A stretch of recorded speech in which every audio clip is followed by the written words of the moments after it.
Radhe classes rings की online कक्षा में आपका स्वागत है।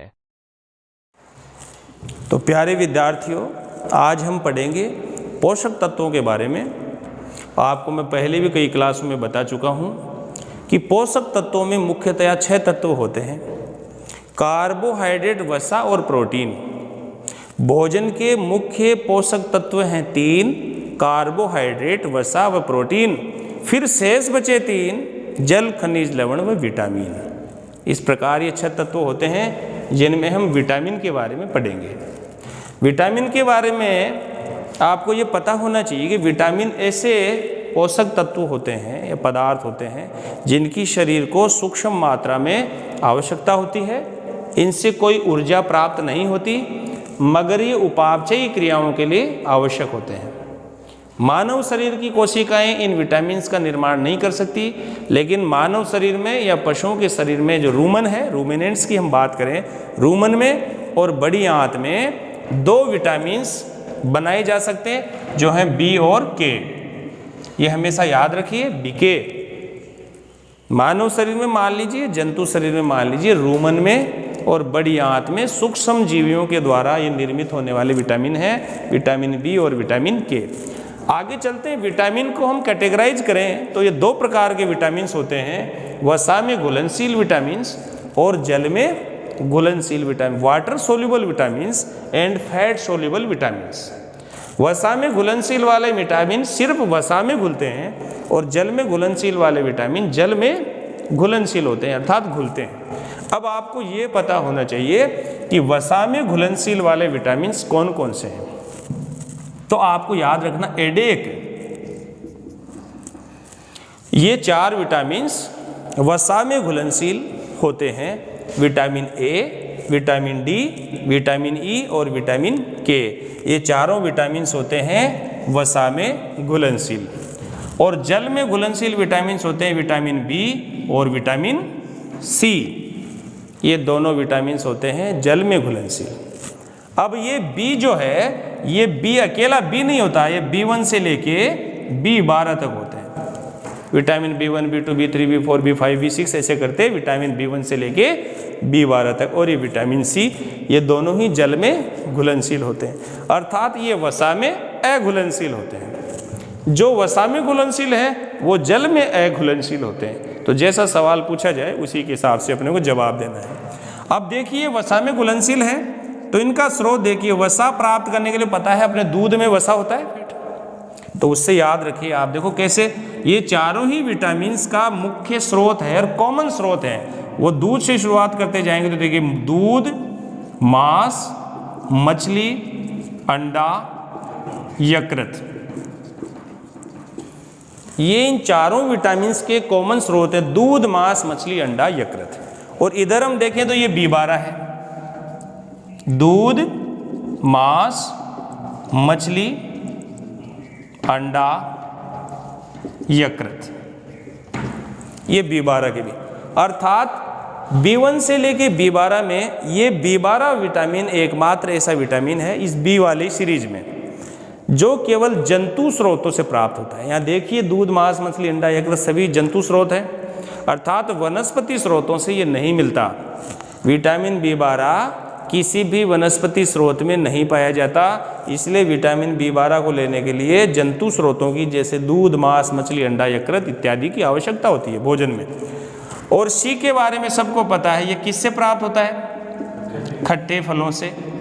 और खट्टे फलों से भी सबसे ज़्यादा अगर पूछ लिया जाए कौन सा फल है सबसे ज़्यादा मात्रा में जिसमें विटामिन होता है, सी। विटामिन सी का सर्वोत्तम स्रोत तो वो होता है आंवला। विटामिन ए का सर्वोत्तम स्रोत पूछा जाए तो वो गाजर है और गाय का दूध है। देखो यहाँ पर गाय से शुरुआत हो गई है। गाय में, गाय के दूध में और गाजर में विटामिन ए पाया जाता है। और दूध, मांस, मछली, अंडा, यकृत तो है ही। और इसके अलावा आपको के को याद रखना है स्रोत अलग से। ये हरी पत्तीदार सब्जियों में पाया जाता है। दूध, मांस, मछली, अंडा, यकृत के अलावा ये हरी पत्तीदार जो सब्जियां हैं, ग्रीन लीफी वेजिटेबल्स, उनमें ये पाया जाता है विटामिन के। अब हम बात करें, और ये के इधर की इस सीरीज में ये लास्ट वाला, उधर की में ये पहले वाला बी और के, ध्यान रखिए ये के हो गया और ये बी हो गया। ये दोनों विटामिन मैं पहले बता चुका हूँ, ये मानव शरीर में आंतों में, या पशुओं की बात करें रूमिनेंट्स की, तो रूमन में भी सूक्ष्म जीवों की सहायता से ये निर्मित होते हैं अपने शरीर में। अन्यथा सभी विटामिन्स को भोजन के माध्यम से ग्रहण करना पड़ता है। अब हम सबसे पहले लेते हैं वसा में घुलनशील वाला जो विटामिन है ए, इसके बारे में डिटेल से पढ़ेंगे। तो देखिए कैसे पढ़ेंगे, आपको आराम से याद हो जाएगा। एक छोटी सी ट्रिक के माध्यम से आपको पूरे विटामिन ए के बारे में जितने भी सवाल हैं वो सारे क्लियर हो जाएंगे आपके। और वो ट्रिक है ये,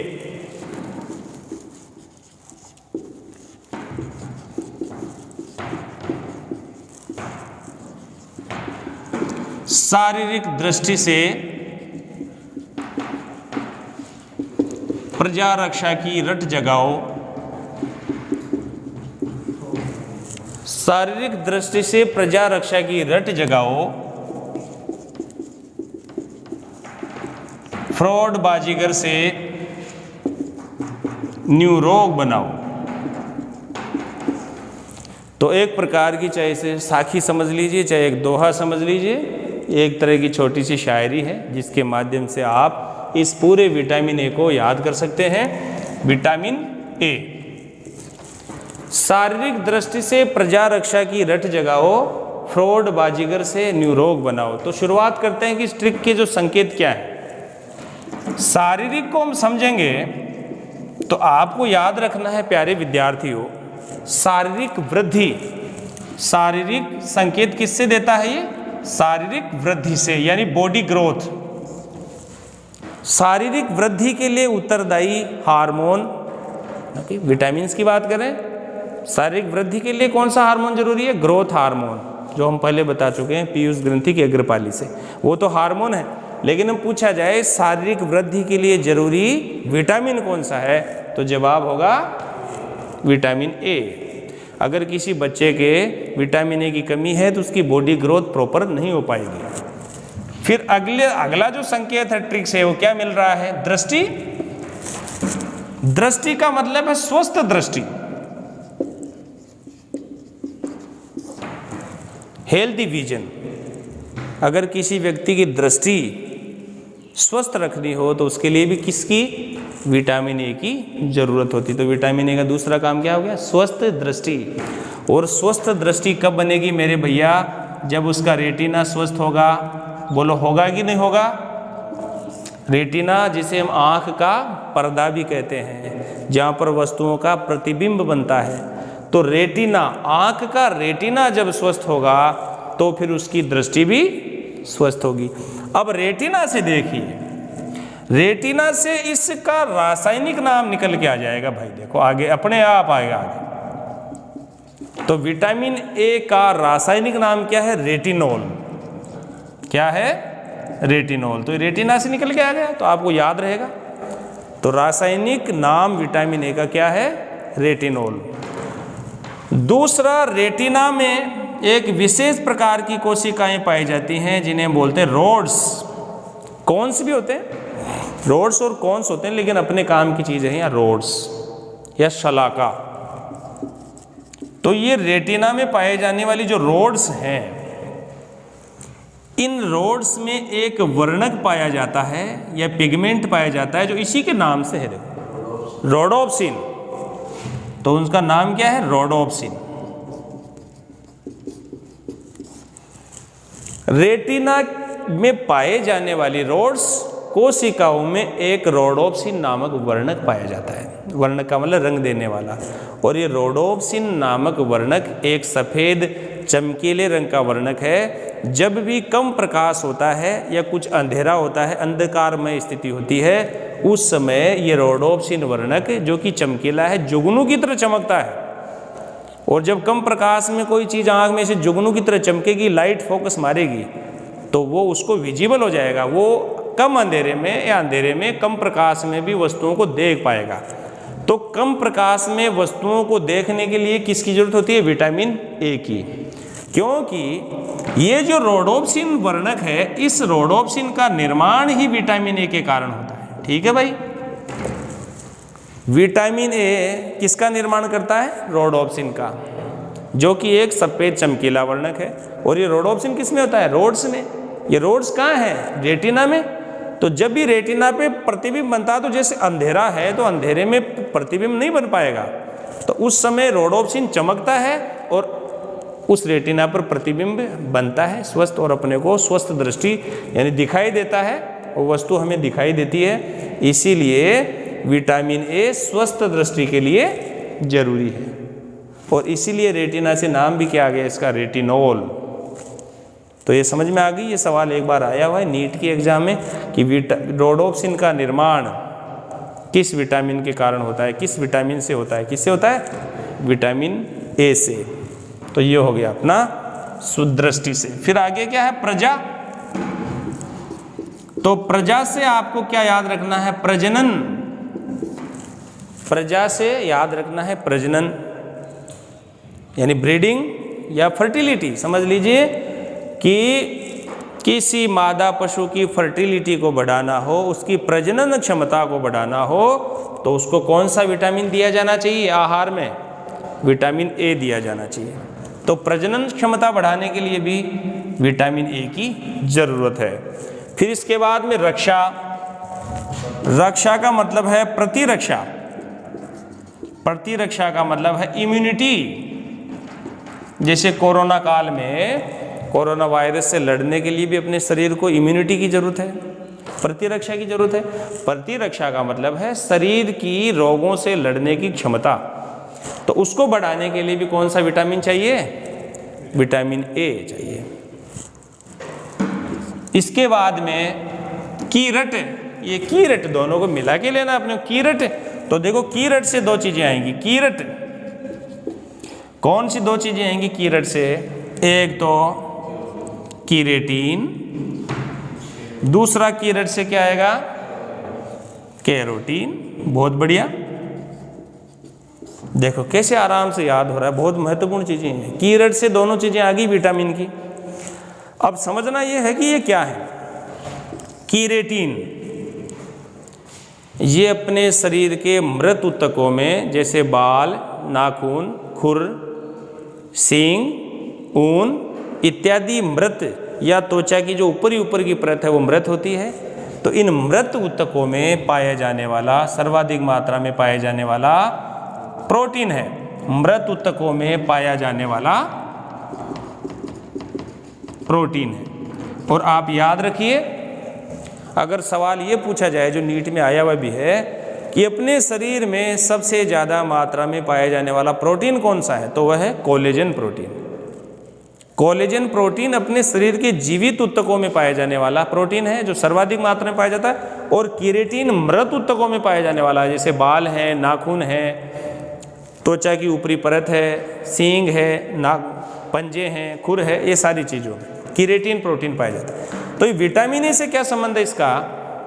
ये जो मृत प्रोटीन कीरेटिन है, इसका जमावड़ा सींग में हो चाहे त्वचा में हो, त्वचा की ऊपरी परत में इस कीरेटिन का डिपोजिशन, जमावड़ा कराने वाला विटामिन कौन है? Vitamin A. इसका मतलब यह हुआ, ये विटामिन ए त्वचा को, ऊपर की परत को मृत बनाता है। कैसे? कीरेटिन को जमा के। तो इस त्वचा की ऊपरी परत को मृत बनाने के पीछे लॉजिक क्या है कि अपने शरीर में जो बाह्य रोगाणु हो आसानी से प्रवेश ना कर सकें, यानी शरीर को संक्रमण से सुरक्षा देने के लिए ऐसा काम करना पड़ता है।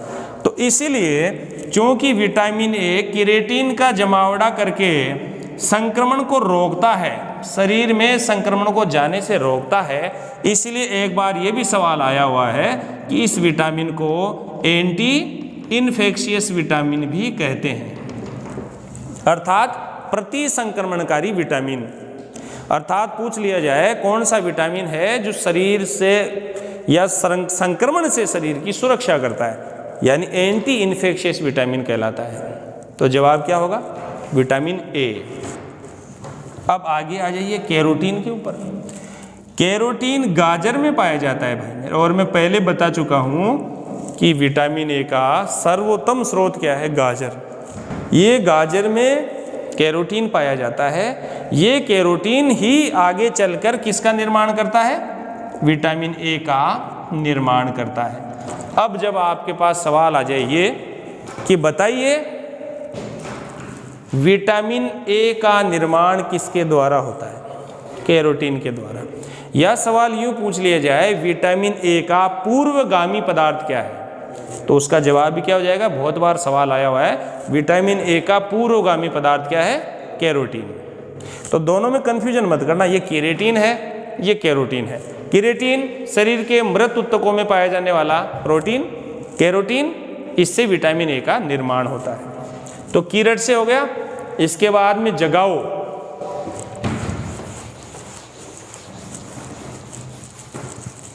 इसके बाद में हुआ जगाओ। इससे आपको याद रखना है जैसे जस्ता, और ओ से आपको याद रखना अवशोषण। बस इतना सा हिंट लेना है तो काफी है। शरीर में जस्ते का अवशोषण यानी जिंक, जेडन, शरीर में जिंक का अवशोषण करवाने वाला विटामिन कौन है? Vitamin A.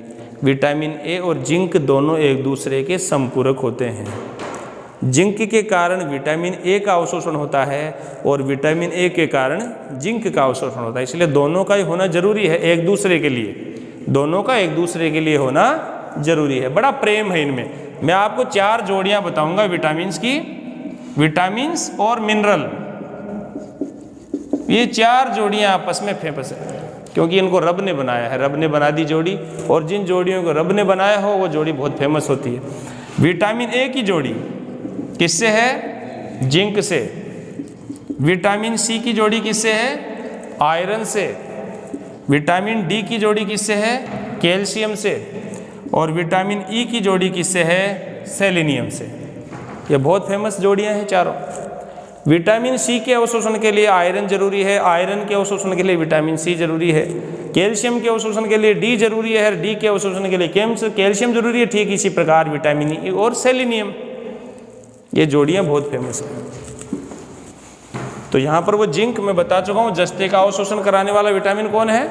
Vitamin A. तो इस ट्रिक की पहली लाइन कंप्लीट हो गई। शारीरिक दृष्टि से प्रजा रक्षा की रट जगाओ। और कितनी चीजें आ गई इतनी सी में। अब आगे देखिए अगली लाइन, फ्रॉड। फ्रॉड बाजीगर से न्यू रोग बनाओ। तो बना दीजिए भाई फ्रॉड बाजीगर से न्यू रोग। फ्रॉड का मतलब है फ्राइनोडर्मा। फ्राइनोडर्मा, फ्राइनोडर्मा एक रोग है। डर्मा का मतलब होता है चमड़ी, डर्मिस, चर्म। और फ्राइनो का मतलब फ्राइड अपीयरेंस होता है। ऐसे क्या होता है चमड़ी पे कहीं कहीं ऐसे धब्बे जैसे कोई तेल में तल दिया हो उस चमड़ी को, और काली काली सी पड़ जाती है, काली काली धब्बेदार हो जाती है चमड़ी वहां से। और वो चक्कर किसका होता है? मेलेनिन पिगमेंट का। मेलेनिन जो पिगमेंट है जो शरीर को काला रंग प्रदान करता है, उसका जो डिपोजिशन होता है ऊपर गड़बड़ तरीके से होने लगता है इसकी कमी से, उस वजह से ये होता है फ्राइनोडर्मा। और जो केरेटिन पिगमेंट है साथ में, जो केरेटिन मृत ऊतकों में पाए जाने वाला पिगमेंट है, उसके भी कम ज़्यादा डिपोजिशन से वो बीमारी पैदा होती है, फ्राइनोडर्मा ये रोग। इससे हम पैरा कीरेटोसिस भी बोलते हैं। और ये 2018 में सवाल आया था पशुधन सहायक भर्ती में, पैरा कीरेटोसिस नामक रोग, और वो भी किसमें? पिग्स में, इन पिग्स। सुअरों में पैरा कीरेटोसिस नामक रोग किस मिनरल की डेफिशिएंसी से होता है? तो जवाब क्या है? तो मिनरल पूछा जाए तो जिंक, और विटामिन पूछा जाए तो ए। तो इसीलिए तो जोड़ी है ना बहुत जरूरी। वहाँ विटामिन नहीं पूछा, वहाँ मिनरल पूछा था। तो जवाब क्या हो गया? जिंक। फिर फ्रॉड के बाद बाजीगर। तो ये बाजीगर शब्द तो अकेला है, लेकिन इसमें 4 रोग छुपे हुए हैं, बा, जी, ग और रे। देखिए बा का मतलब है बाल उड़ना। अब इसका मतलब ये कतई नहीं है कि जिसके बाल उड़े हैं उसमें केवल विटामिन ए की कमी है, क्योंकि ये हेरिडिटरी डिजीज भी है। जो बाल्डनेस है, गंजापन है, ये एक आनुवांशिक रोग भी है, और कई कारणों से भी बाल उड़ते हैं। लेकिन एक कारण ये भी है, विटामिन ए की कमी से भी बाल उड़ने लगते हैं। फिर इसके बाद में क्या आया? जी। क्या आया? जी। जी जीरोप्थेल्मिया, जीरोप्थेल्मिया। देखो ऑप्थेल्मो शब्द तो हमेशा आंख के लिए होता है, आपको पता है, जैसे आंख को देखने वाला विशेषज्ञ ऑप्थेल्मोलॉजिस्ट बोलते हैं। और जीरो का मतलब शुष्क, जैसे हम बोलते हैं शुष्क वातावरण में उगने वाले पौधे जीरोफाइट्स कहलाते हैं। तो जीरो का मतलब शुष्क और ऑप्थेल्मो मतलब आंख। और आंख का क्या शुष्क रहना है? आंख का कौन सा भाग इंपॉर्टेंट है अपने, जो जिसका दान भी दिया जाता है अंगदान में? आंख का कौन सा भाग अंगदान में काम आता है? कॉर्निया। तो ये बीमारी क्या है जीरोप्थेल्मिया? इसमें जो अपने आंख का कॉर्निया है, ये काला वाला गोला, काला काला गोल भाग है, जो ये कॉर्निया क्या हो जाता है? शुष्क, सूख जाता है। तो जिसकी आंखें सूखी सूखी सी लग रही हो, इसका मतलब ये नहीं है कि उसने दारू पी है, इसका मतलब ये भी है कि उसमें विटामिन ए की कमी है। तो बहुत सारे कारण होते हैं। तो विटामिन ए की कमी से जीरोप्थेल्मिया रोग भी होता है। कभी कभी सीधा सवाल पूछ लेते हैं, जीरोप्थेल्मिया रोग किस विटामिन की कमी से होता है? Vitamin A. फिर गय का मतलब है गर्भपात। वैसे गर्भपात करने के रोगाणु भी खूब हैं, मैं गायनोकोलॉजी में आपको अलग से बताऊंगा। फर्स्ट ट्राइमेस्टर में गर्भपात करने वाले रोगाणु अलग होते हैं, मिड ट्राइमेस्टर में गर्भपात वाले जीवाणु रोगाणु अलग होते हैं, और लास्ट ट्राइमेस्टर में जैसे ब्रुसेलोसिस है, इस प्रकार फर्स्ट, सेकेंड और थर्ड ट्राइमेस्टर में गर्भपात करने वाले रोगाणु अलग हैं। लेकिन मैं रोगाणु की बात नहीं कर रहा, मैं बात कर रहा हूँ विटामिन की। तो वो विटामिन कौन सा है जो गर्भपात के लिए जरूरी हो सकता है? Vitamin A. इसके बाद में रे का मतलब क्या है मेरे भाई? रतौंधी। रतौंधी, रत का मतलब रात, औंधी का मतलब अंधी।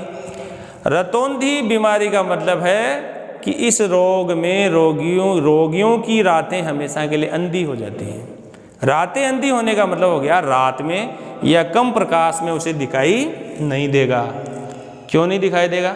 क्योंकि विटामिन ए की कमी।